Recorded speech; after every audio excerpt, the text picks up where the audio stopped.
All right, you were thinking that they had a chance, but unfortunately, Mike McDaniel proves that Mike McDaniel is Mike McDaniel, and that's what he's been since. Okay, we got the sound now, right? You guys are all right now? We got the sound? Okay, great.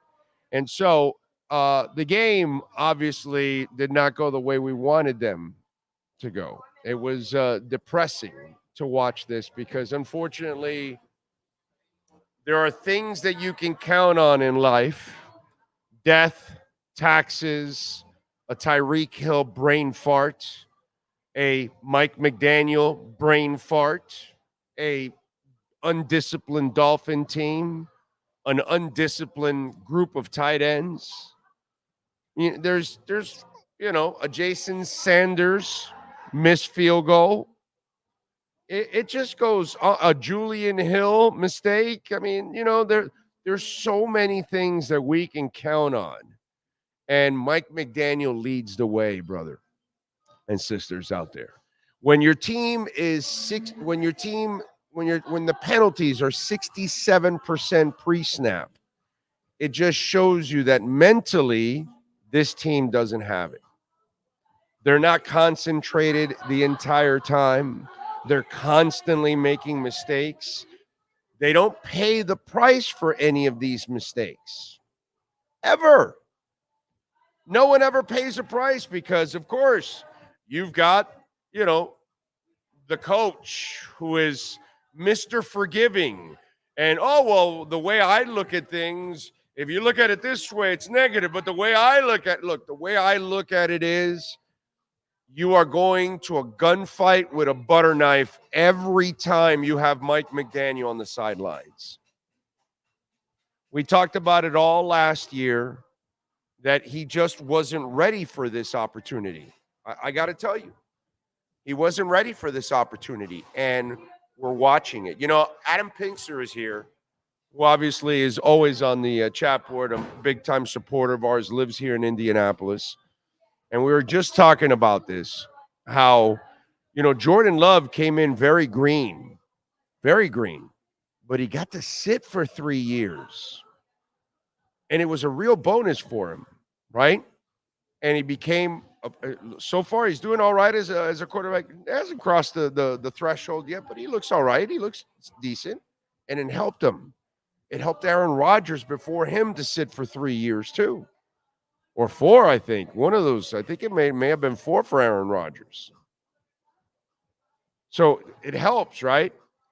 Mike McDaniel really never got that point. In San Francisco, he was a run coordinator.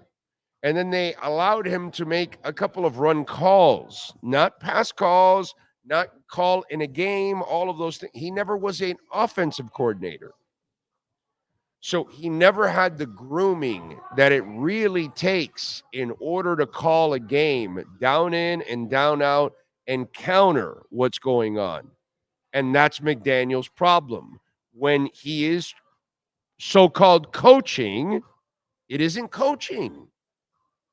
It's a team that's undisciplined. It's a team that's constantly making mistakes. He doesn't know how to take advantage of the talent that he currently has.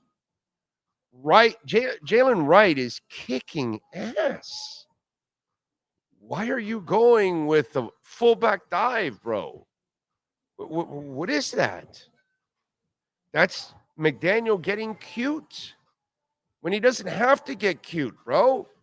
Keep it simple, stupid. And there's a lot of times that McDaniel doesn't know how to keep it simple. Stay with what's working. And when people aren't getting it done, you need to do a number on these people. Julian Hill, what the hell is that guy doing on the field anymore? I don't give a shit what potential he has. That's the difference between a Shula, a Spoelstra, or a McDaniel. You earn your way back, man. If you played like shit, you shouldn't be playing. And if you're a constant fuck up, you shouldn't be playing. Julian Hill is a constant fuck up. A CFU Okay? Julian Hill is a CFU. How do you allow CFUs to continue to play the game? Oh, guess what? There's no bigger CFU than the head coach. So if, the biggest fuck up of the team is going to be your head coach on a consistent basis, what do you expect is going to trickle down? This is a game. The Colts aren't shit, dude. They're a mediocre football team. They're a bad football team. Steichen is actually a decent coach, but that team isn't. Anthony Richardson sucks. He is dog ass. He's a terrible quarterback. He's just an athlete with the ball in his hands trying to figure out how to play quarterback. Watch him line up. He's lining up like a running back. Doesn't even line up looking at everything, trying to figure shit out and trying to decipher stuff and change up protections and everything else. Going, no, dude. He's in nursery. He's just a freak. So he's going to do some things for you, but he ain't shit as a quarterback, dude. You lost to a garbage quarterback today. It's pathetic. And this team, the other thing that's pathetic under Mike McDaniel is you're a gutless team. You constantly make mistakes, even in key moments, fumbles, penalties, constantly, dude. Big ass run, there goes a penalty, called back. It's a joke. And again, there's no price to be paid because you can constantly screw up. The Miami CFUs. They're no longer the Dolphins. They're the CFUs. Maybe that's what we should make a shirt. Should talk to Rajan and get together with Alan Blanco and CFUs, the Miami CFUs. Because this is what we see. Jason Sanders, a constant fuck up. Julian Hill, a constant fuck up. Mike McDaniel, a constant fuck up.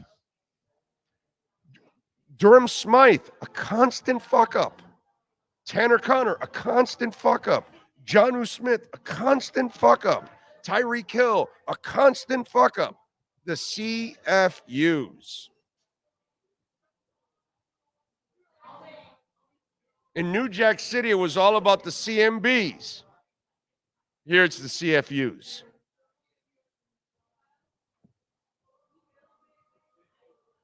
And it's not the Carter, it's the Hard Rock.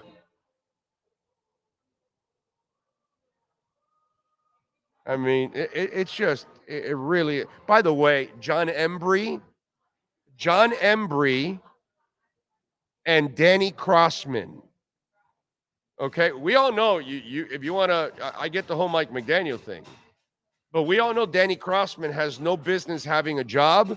Bro, what does John Embry do with his tight ends?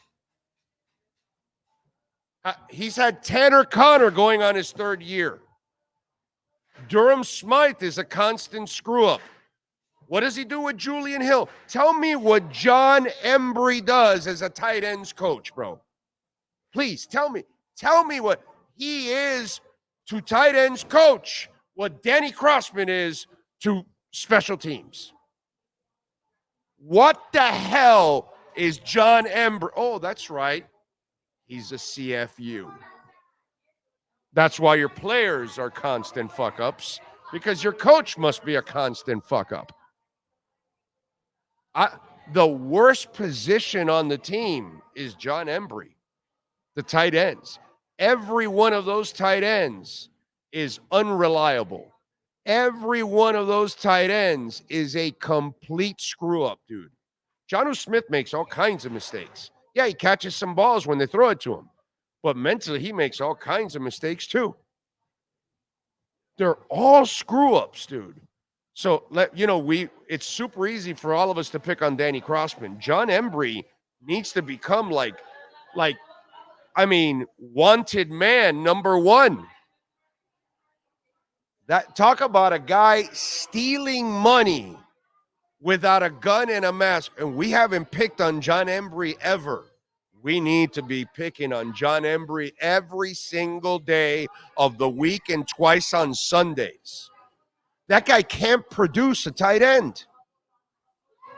That none of his players play clean. None. What the hell is John Embry doing on the Miami Dolphins? I'd love to know. Outside of stealing money, what else is John Embry doing? What else is Danny Crossman doing outside of stealing money?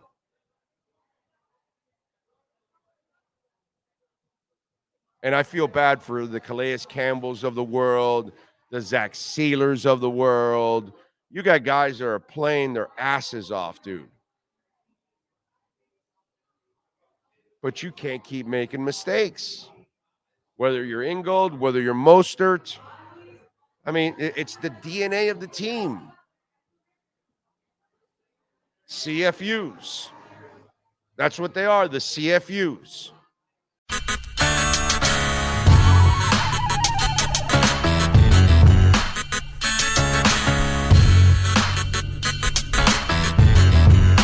This is the Big O Show.